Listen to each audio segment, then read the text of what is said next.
Hi everyone, today's topic is about guidelines for expressing emotions and will be presented to you by myself, Arjay Ordona, and Zakia Fazele. A wide range of research supports the value of expressing emotions appropriately. At the most basic physiological level, people who know how to express their emotions are healthier than those who don't. So to say, there is a great linkage between one's emotion and that of health of individuals. Now, let's learn more about emotion and how to prevent ailment associated to poor and excessive emotional act.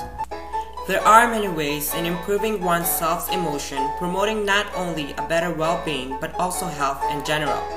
We are going to educate you on how to recognize your feeling, expanding your emotional vocabulary, expressing multiple feelings, recognizing the differences between feeling, talking, and acting, accepting responsibility for your feelings, as well as considering when and where to express your feelings. Recognize your feelings.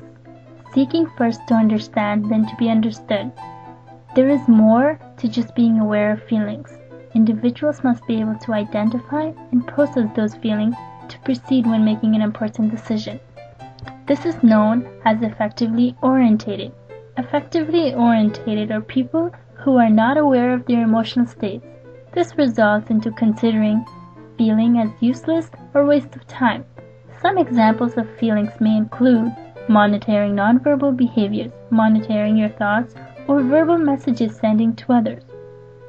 Also, the best way to identify what you're feeling is by not ignoring or exaggerating it, but rather, individuals should take their feelings as they are, accept them, think about them, and learn from them. The most basic emotional tool that anyone can utilize lies in expanding one's emotional vocabulary. Having emotional language skill is crucial to not only the relationship with others, but also the relationship we have with ourselves. In that sense, if we cannot name our feelings and share them, we're a long way off from being able to process them and use them in a helpful way, as well as inability to successfully express one's emotion to others, leading to miscommunication, to uneasiness, and ultimately affects one's health. Instead of using these commonly used emotional vocabularies such as those good or bad, terrible or great, try to widen your vocabulary by using these, depending on what you truly feel.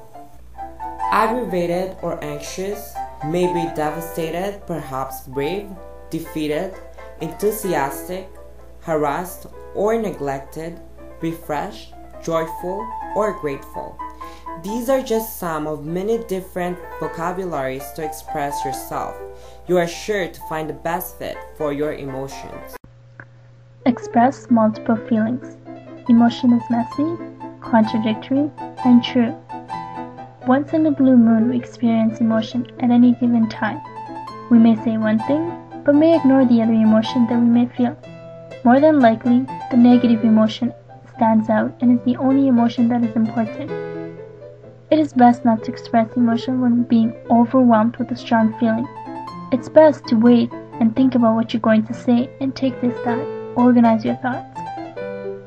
Have a good reason for saying what you have to say, and do so in a respectful, non-judgmental manner, and use the I statement instead of you statement. These are all ways to prevent defensiveness. In contrast to that, be open to hear others' feeling too. You can expect someone to hear you out if you're not hearing them. To make sure you're on the same page, we have to learn how to analyze not only the words, but more importantly the sounds of the words, their emotional content, and physical movements, visual expressions of the person speaking. Now that you have a sense of recognizing your feelings, expanding your vocabulary, and expressing multiple feelings, we now turn our focus in considering when and where to express your feelings. Often, the first flash of a strong feeling isn't the best time to speak out.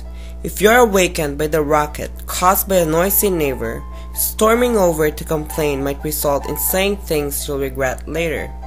In such a case, it's probably wiser to wait until you have thought out carefully how you might express your feelings in a way that would be most likely be heard. Timing is the most crucial part of expressing your emotions. Being rushed and tired or disturbed may worsen the issue. Depending on the issue, you may express your feelings in public or in more confined places. In summation, following these guidelines for emotions will help you convey your emotions well, leaving misunderstanding behind, and rest assured that you will be understood anytime you express your emotions. When expressing emotion, one must find the middle ground in depicting one's feelings, between the lines of inexpressive and overly expressive, but which both have physiological and sociological implication.